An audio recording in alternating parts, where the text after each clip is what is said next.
On the 8th of September 1943, an Italian soldier could wake up believing Germany was his ally, eat breakfast believing the war was still being fought under the same flag, and be hunted by German troops before sunset.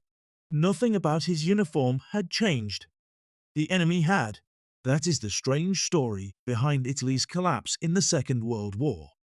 For them, the war did not simply move from one side to another. The meaning of being a soldier changed underneath their feet.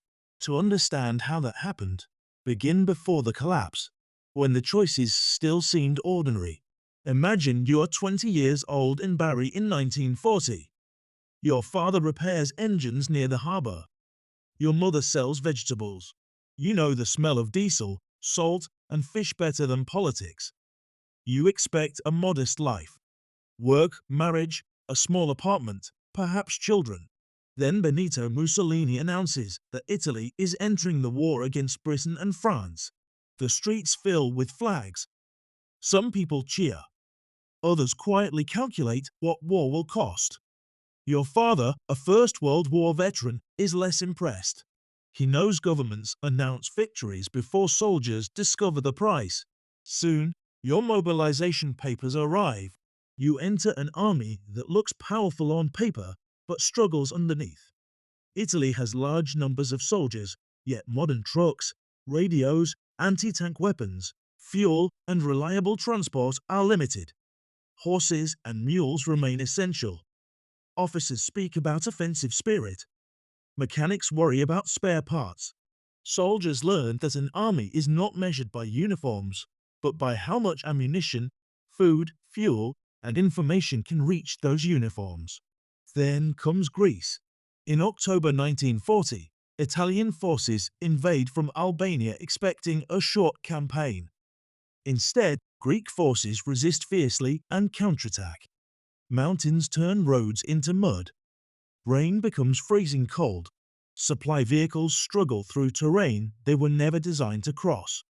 Men carry ammunition uphill while exhausted animals collapse beside them. Your first lesson in war is not how to kill. It is how easily geography can defeat a plan. The battlefield is nothing like the maps. A nearby ridge becomes an exhausting climb. Fog hides enemy positions. Mortars throw earth into the snow. At night, letters from home become more valuable than official newspapers. And this matters because the Axis war was built around an assumption that would keep returning. Political ambition could move faster than industrial reality. Germany eventually intervenes in the Balkans, helping defeat Greece and Yugoslavia. But victory does not make the Italian soldiers secure. Occupation creates another kind of war, involving ambushes, sabotage, reprisals, and civilians trapped between armed groups. Battlefield and home begin to blur. Then the Mediterranean becomes the center of your life. You are sent toward North Africa, where the landscape is almost absurdly different from Albania. There are no forests, mountains, or water. The horizon stretches so far that distance itself becomes a weapon. Here, you discover another truth.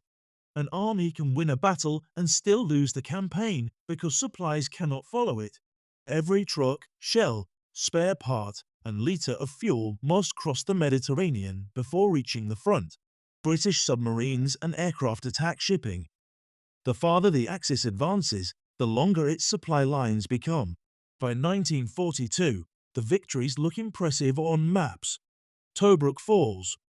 The Axis advances toward Egypt. Behind those arrows is a growing problem. Fuel. At El Alamein, that problem becomes impossible to ignore. The British 8th Army has built a powerful defensive position. Artillery transforms the desert into a storm of dust, fire, and metal. Italian units fight alongside German formations, but courage cannot manufacture petrol. Then the advance becomes retreat. Vehicles are abandoned because they have no fuel. Ammunition becomes scarce. Mussolini is removed from power. The government under Pietro Badoglio begins secretly negotiating with the Allies while publicly remaining connected to Germany. The soldiers receive no clear answer. Are the Germans still friends? Are the Allies now enemies or future partners? Should Italian troops fight, surrender, return home, or wait? Then, on September 8th, the armistice is announced. For a few minutes, soldiers celebrate. Then they realize nobody has told them what happens next. German forces move rapidly to disarm Italian units. Some soldiers surrender. Others resist. Many disappear into the countryside. And suddenly, the soldier who spent years fighting for the Axis has to make a decision no training manual prepared him for. Whether to hide from the army that used to be his ally. That is where the real story begins. And the next decision will be worse. The first night after the armistice is confusing. Italian soldiers who had spent years fighting under orders now hide weapons, uniforms, and identification papers because the wrong patrol can turn them into prisoners. German units move through roads and railway stations with purpose. The Axis alliance has not simply ended on paper. It has become a trap for thousands of Italian servicemen. The most dangerous question is no longer where the enemy is. It is whether the man approaching from the road is an ally, an occupier, or someone who expects you to surrender. The Italian military disintegrates with astonishing speed. Communications fail. Units lose contact with headquarters. Some officers tell their men to resist. Others advise surrender. Some simply leave. In places, entire formations are surrounded before they understand that Germany has changed from partner to adversary. But the collapse does not happen everywhere in the same way. Some Italian soldiers fight German forces immediately. Others surrender after realizing resistance is hopeless. Others remove their uniforms, become civilians, and disappear into towns and villages. Hiding is survival. Survival comes with deep, dangerous uncertainty for everyone now. If German troops capture you, you may not be treated as a normal prisoner of war. Hundreds of thousands of Italian soldiers are eventually taken into German custody and classified as military internees, a category that leaves them vulnerable to forced labor and brutal conditions. The choice becomes a calculation between captivity, collaboration, escape, and a journey home. Imagine leaving your barracks before dawn with nothing that identifies you as a soldier. The uniform that once gave you status is now evidence against you. Your rifle may protect you from one danger while making you a target for another. Every checkpoint becomes a question. Who are you? Where are you going? Why are you carrying military boots? Across occupied Italy, civilians become essential to the survival of escaped soldiers. A farmer can hide a man in a barn. A family can provide bread. A railway worker can warn fugitives that a German patrol is approaching. A priest can conceal documents or offer temporary shelter, but helping an escaped soldier is dangerous. German occupation authorities understand that disarmed Italian soldiers can become resistance fighters.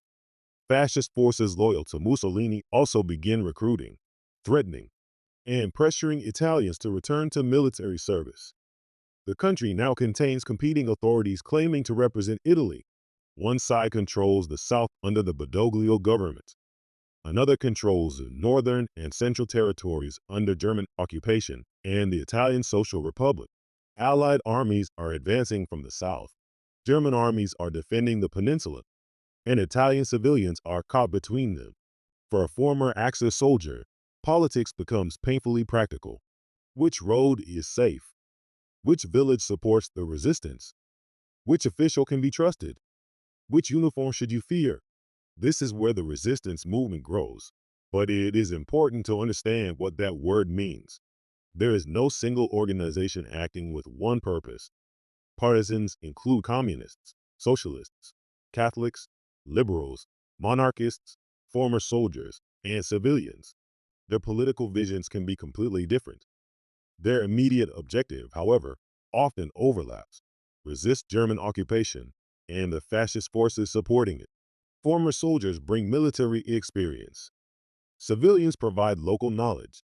Together, they create networks that can move weapons, information, escape prisoners, and people. Your knowledge of engines suddenly has another use.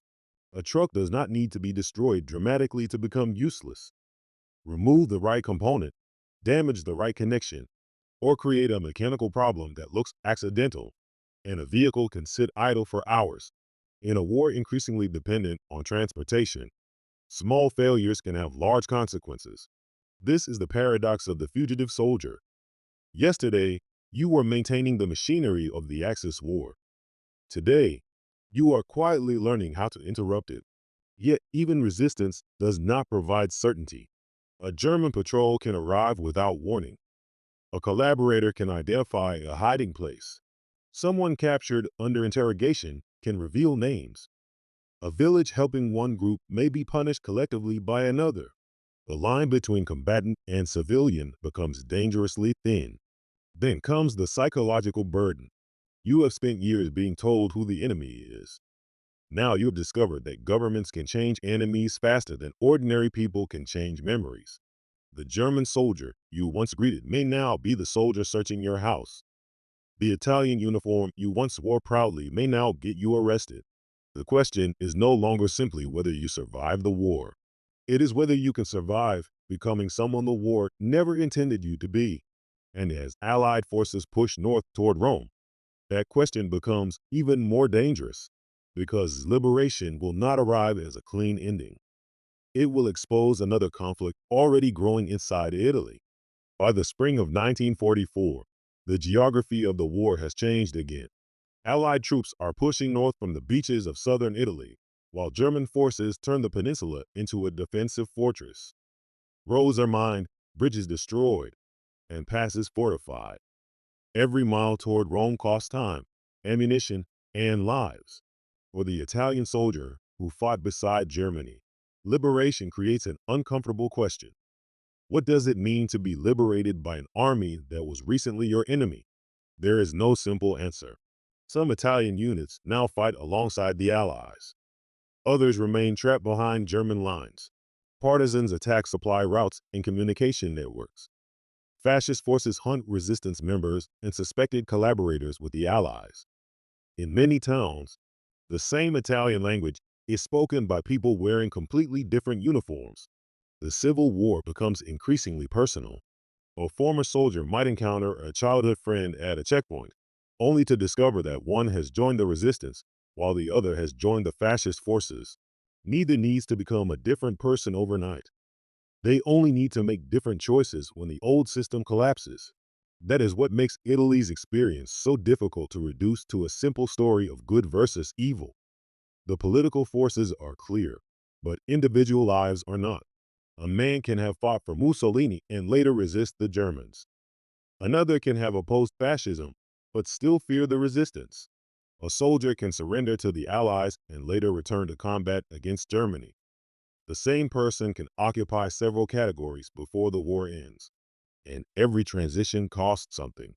Near Rome, resistance networks become more valuable as Allied forces approach. Information can be more important than ammunition.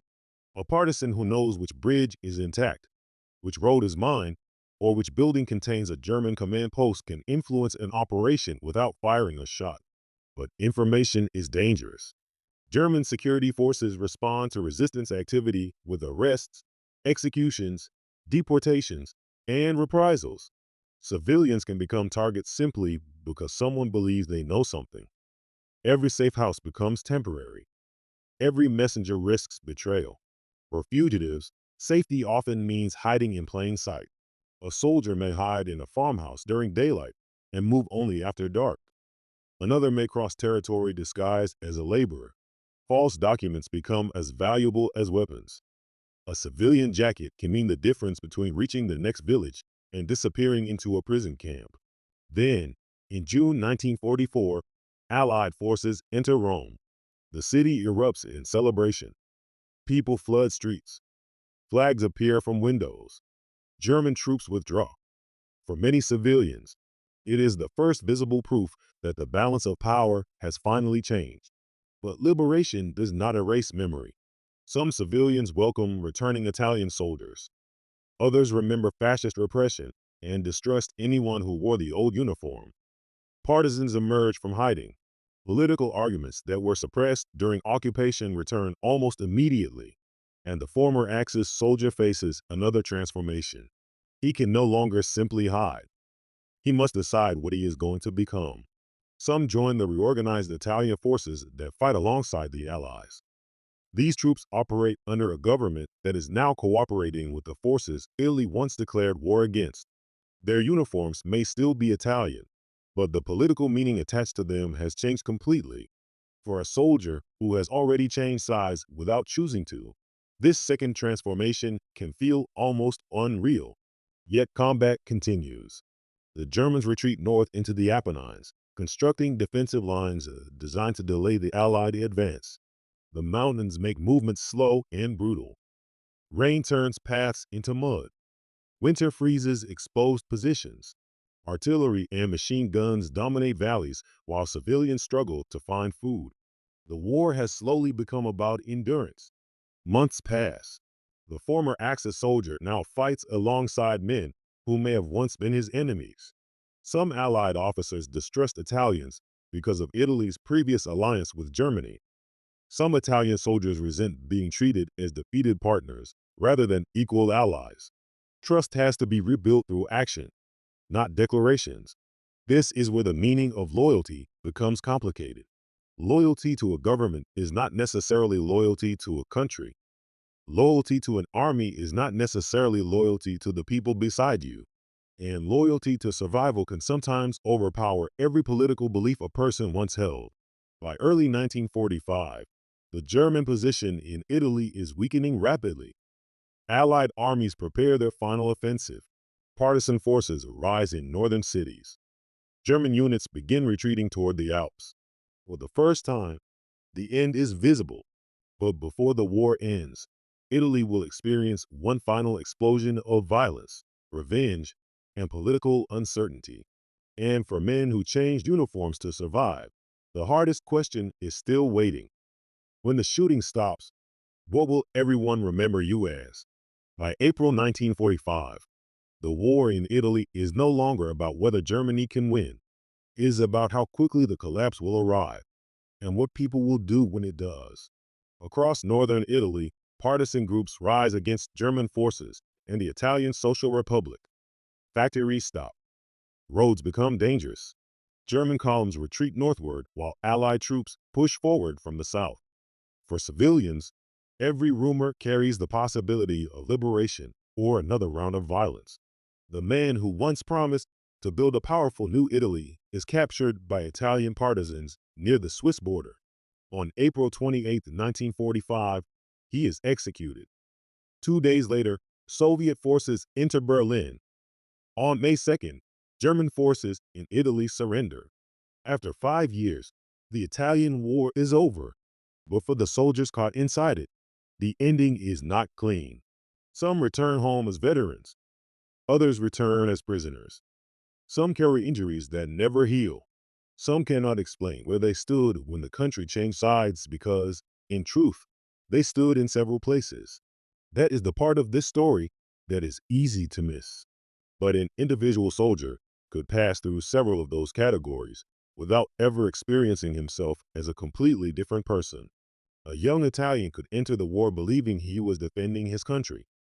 He could fight British forces in North Africa, fight alongside Germans, return to an Italy ruled by uncertainty, hide from German patrols after the armistice, cooperate with resistance networks, and eventually fight Germany alongside the Allies. The uniform changed. The memories did not, and neither did the consequences. After the war, Italy faced a different battlefield. Memory. The country had to decide how to deal with fascism, collaboration, resistance, occupation, civil violence, and defeat.